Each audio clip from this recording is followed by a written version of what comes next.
doing a day's hike here in my forest. It's very nice, calm November day. I will find some nice location to put up a fire and do some food prep. We'll do about 15 kilometers today, maybe even 20. I actually didn't bring any vessel, any bag for mushrooms. I kind of stopped the season. I have quite enough, but I just noticed that these not trumpet mushrooms, these Catarellus tubeformis, yellow food mushrooms are looking really good. So I have to do another few foraging trips. Really, I'm kind of on the verge of having enough for one season, but yeah, I really should pick them up. I don't want to leave this here. Such a great mushroom.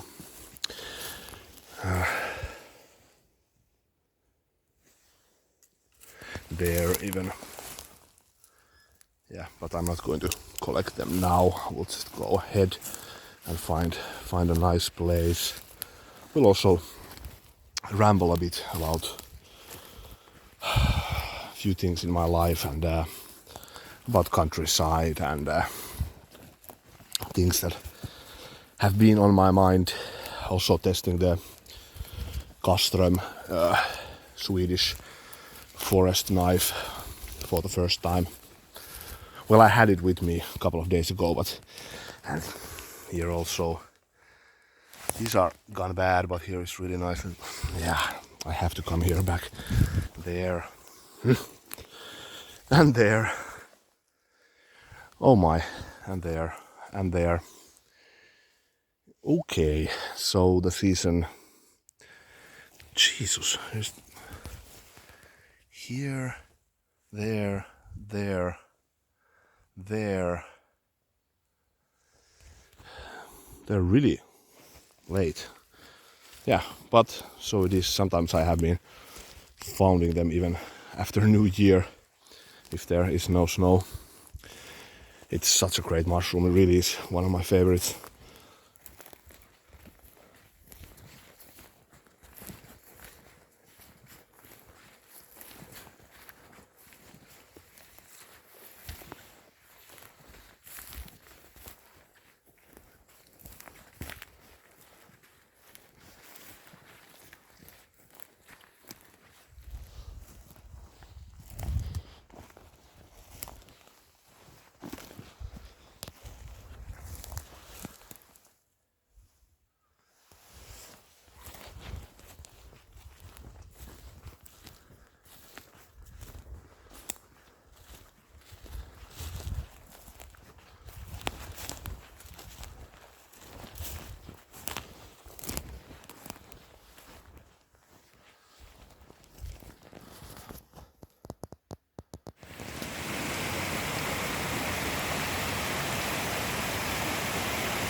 I'm trying to find here a nice place to put the fire, but I just noticed quite a rare bird. It's the European dipper. So Tim from the Cookery Bushcraft, we have been talking about this bird now for years. It's interesting bird because it comes here from Lapland to South Finland during winter, and in the summer it just goes back to Lapland. And now they're back fishing some insects or small fishes. I don't know, actually I'm not quite sure. I think it's insects, kind of worms and small fishes. I think I will put the fire maybe here. Yeah, I still thought I'd go a bit further. We'll try to find a nice place to put up the fire. beside this wilderness lake. Once again, here has been the wolves.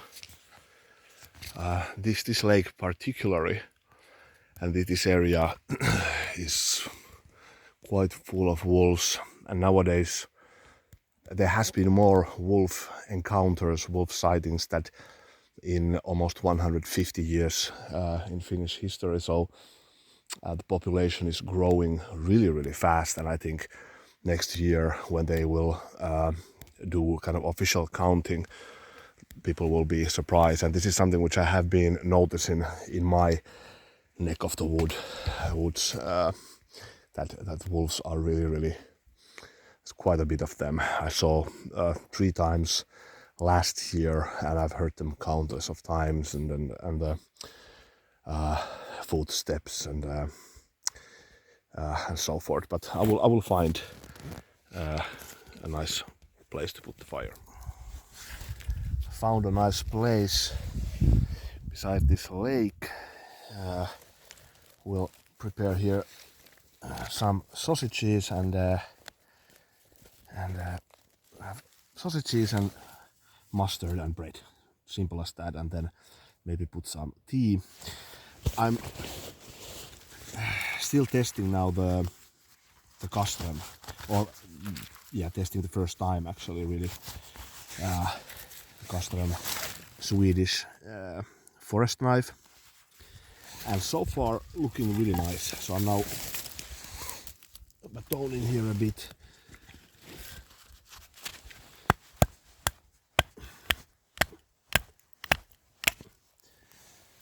I took some pieces of wood actually. There's about 4 kilometers away from where I am. It's a forest shelter that is held by our natural organization. So took the easy way. Of course I could just collect some dry wood here, but I don't have too much of the daylight, and it's kind of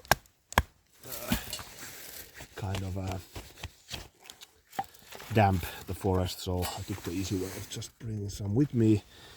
Also testing the bushcraft stove for the first time. Petromax, bought it actually already last spring, but this is the first time I'm actually testing it. It's not going to be a review of that, so not by any means. Okay, does the batoning okay, and as we have birch here, so making the fire is like child's play with birch bark, of course. It's so easy when you have that. So this is kind of a lazy man's fire. We'll do some feathers still. Let's check.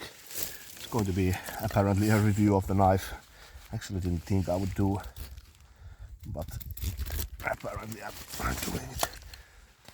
Let's check. Yeah, nice. Really low the Scandi, but that's okay. I often notice that with low Scandi, it's often not as forgiving as you would have with convex, for example, or even with saber. The thing is that often when you sleep on the wrong angle, it just kind of cuts away. For example, that feather almost was cut. Okay, but yeah, it's okay. It really is nice. It really is nice. And as a blade, is really robust.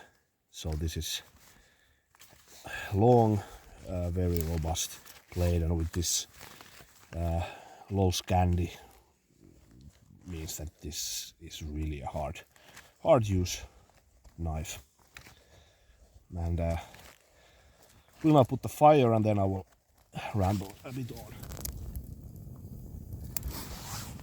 Yeah, you can create quite a nice fire with this stove.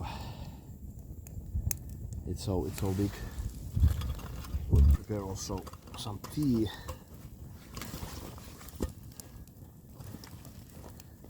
I just worried if it's going to bend. I think it's already bending a bit on top because of too much heat. I'm using birch wood. Maybe it should be pine. It's quite hot. It doesn't really matter. I can bend it back. But so this is the first time I'm using it. It's otherwise quite robust, heavy. But it's another review of this stove. I will use it a few more times to be able to evaluate some tea.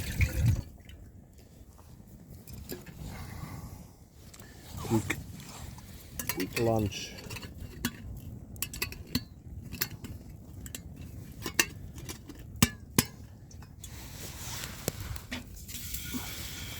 It's kind of nice because it's so generous, but it's a trade-off because it's really rather heavy.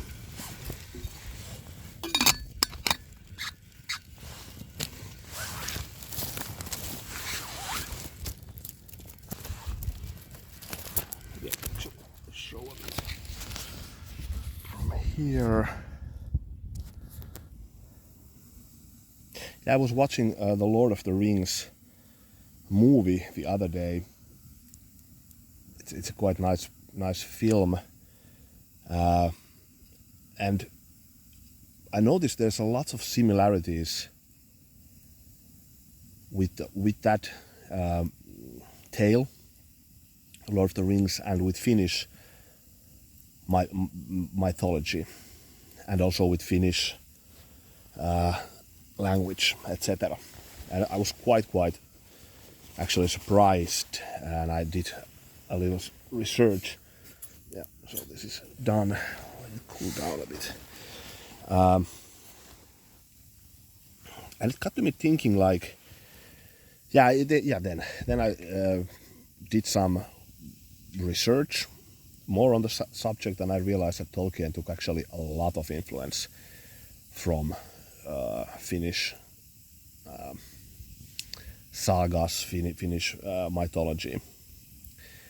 And then I started to reread a bit the Kalevala, the Finnish national epic, and some Finnish myths and so forth. And it kind of got to me thinking about roots, like what it means to me and what it means to me to live here in the countryside. A little bit of like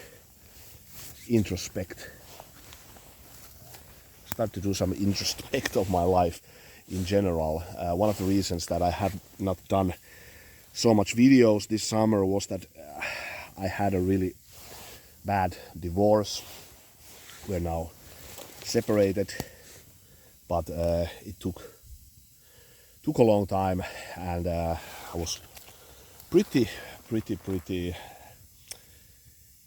devastated is the wrong word, because I wanted the divorce. So in a sense, I'm in a happy place. I got what I wanted, but it was really almost 1 year of hardship, and it escalated during the summer. So I was a bit down, and I just didn't have energy. But one thing that really kept me always going is the nature. And I just feel like even now when I'm sitting here, there's some stress in my life at the moment. Everybody knows that it comes and goes. I think it never ends. Stress in life, but still, when I'm here, I just feel like I'm grounded.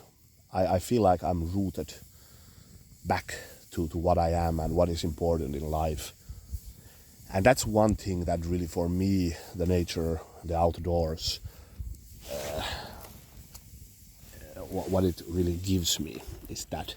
Just noticed that my mind is so calm here. I feel like I'm grounded. I feel like I regain a lot of my energy back what is important in life. Things go into kind of, let's say, like things that would trouble me, like they don't feel so significant. So it kind of puts everything into perspective for me when I'm in the nature, when I'm in the outdoors. So it's a really, really good place for therapy. I would actually just suggest that to everyone. So if you have hardships, problems in life, just probably it's not going to be the solution, of course, unless you're moving to the forest and leaving the society behind, which is something which I have considered. Oh my God! But no, it just gives you more stability and kind of clears the mind for sure, and it just brings me to a better place mentally. And yeah, but then one thing which is also important for me is history, kind of the myths and everything, where I come from, my roots, my background, the heritage, these type of things also. And when I got to read again the Finnish national epic of Kalevala, I was kind of again inspired by the rich heritage that our country also has, and those myths and legends go way back over many thousands of years, and they give a sense of belonging also. So these are songs and myths and legends from the country where I'm from, and they're deeply rooted in the ground and in the forests and in the whole atmosphere of the country. And I don't mean you have to be completely Finnish, like genetically or something like this.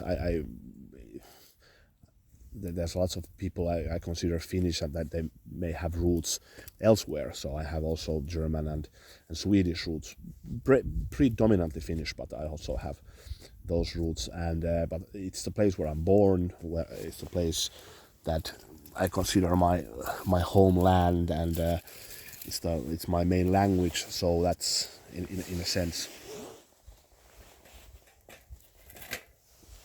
that is the heritage. But you can come from anywhere else. You can have different genes. We all have, so that it's not about that. About it, it's kind of feel like those myths and legends and songs. They're so deeply rooted in the Finnish mentality, in the Finnish soil.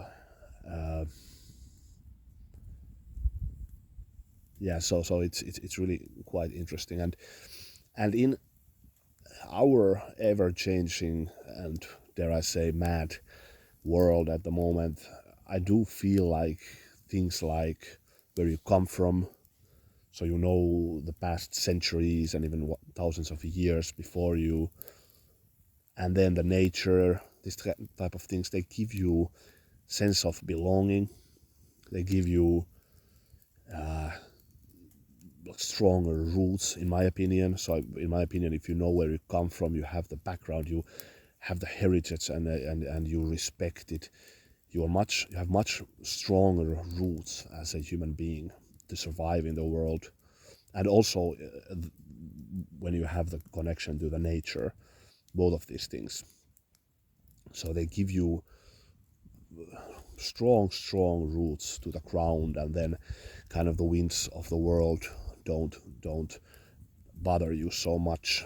And this is something which I really believe, and that's why I encourage people to read history, and I encourage people, like younger people, to know your forefathers, know the heritage, and then respect the nature, and as much as you can feel the connection to the nature, because these are things that really gives you the sense of being. And in this world, I feel like I'm not going to go too much into politics, really. So I try to keep this channel away from politics. But I'd say I'm conservative. That I can say. So I respect heritage, and I feel like this kind of progressive movements of our day are often quite insidious. So it's not always good, the changes. It's also highly important to protect your country, protect the nature, conserve good things. And in that sense, I'm conservative. I try to avoid from the left-right spectrum anyways. I think they have changed so much anyway, so I don't really even know anymore. As much as I can, I try to even avoid the politics. But I really think that we need a generation. I think we need people who are much more rooted in where they are.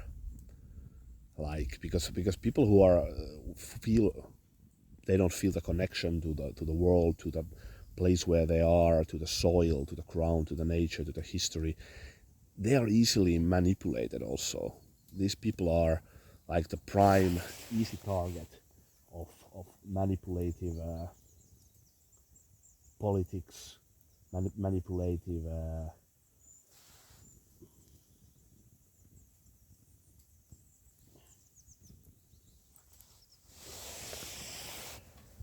people taking advantage of you economically, people just using you as a tool. So, because this is something which I feel like people have become a bit of a sheep. It's kind of sheep mentality. You just go whatever the people in power tells you to do. Buy this, be like this, think like this.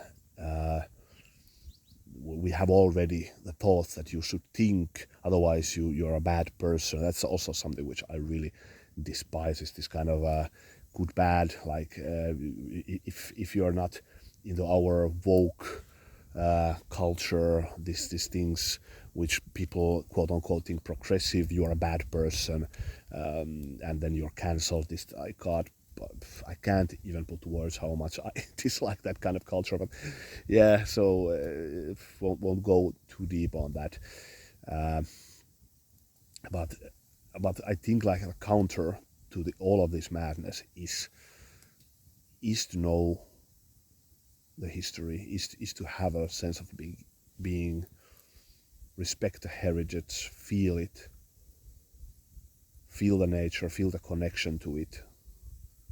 It comes easily. It doesn't even, you don't need to, in my opinion, to feel the connection to the nature is one of the most powerful things that one, in my opinion, can experience in life anyways, and one of the most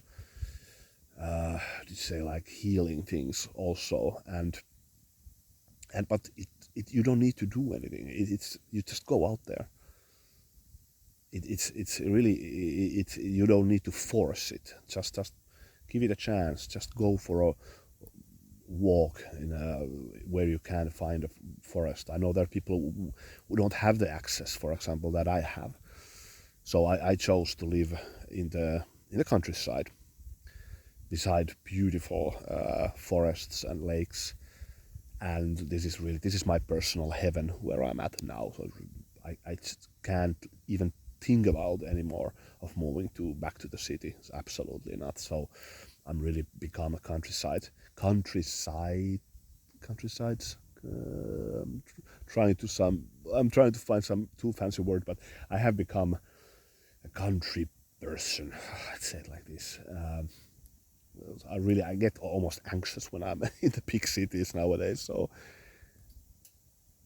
and it's so quiet here. The nearest motorways are about 40 kilometers from here. There's very little people. These are quite unknown forests, and it is absolutely beautiful.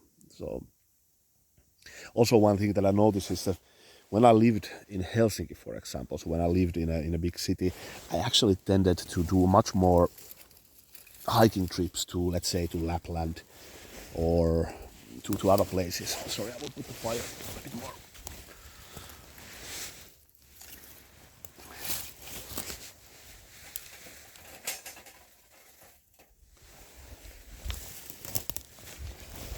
But now, when I live here, I just noticed that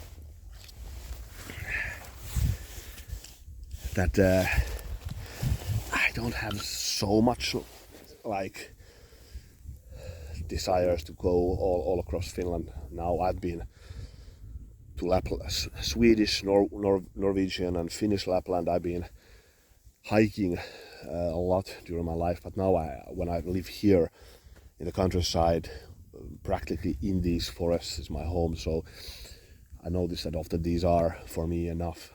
And actually a couple of years ago I was doing a hiking trip in Karelia, and so eastern part of Finland, and when it was a national park and a very nice one, but there was a lot of people there. So national parks actually during the summer especially they attract a lot of people, and I actually noticed that when I came home and I came to my forests, I actually was like, oh my god, yeah, this is the peace I need. So there's no big tourist attractions here, but countless of lakes and rivers and nice places to fish and etc. But enough about that. But yeah, so that's the reason why I chose to live in the countryside, is that I just feel much more closer to who I am. I feel much more authentic as a person as I did when I was living in cities. And I have lived even in Berlin, so I know city life, sure. And if you are from city, it's no dissing. So I have lots of friends who live in cities, so it's no dissing. They can be nice, but this is just my way of life nowadays. I will never leave the countryside. And now actually it's interesting. Lots of people are complaining, especially in the cities. This I've noticed. They're complaining in the cities a lot that, oh my god, like the winter is coming and the weather is so horrible. I don't feel that here in the countryside, not often. There's cases that I've noticed that, sure, like for example last winter there was a period of almost 2 weeks of minus 25 degrees. Yeah, it can be a bit stressful, but that's life. But mainly all the seasons are just fabulous.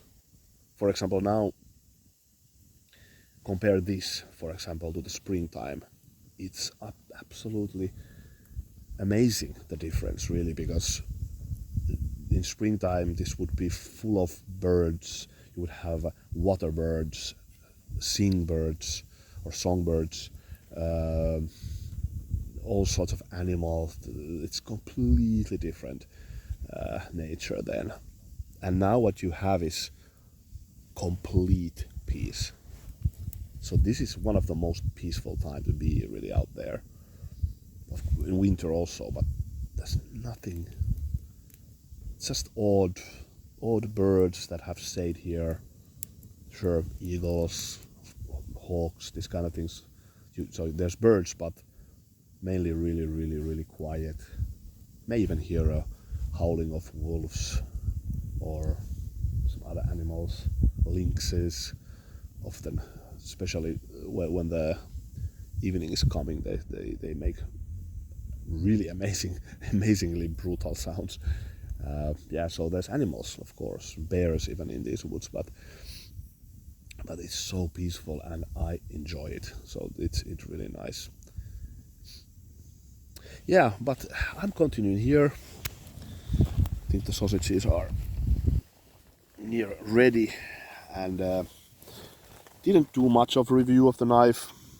I will do a proper review of it, but the first testing of doing some chopping, well, not chopping, but some what's the word, hacking, like, yeah, well I removed some branches to make the sausage stick and batoning, feather sticks, etc., and did a fantastic job, no issues. So really happy, really robust. Let me put here maybe.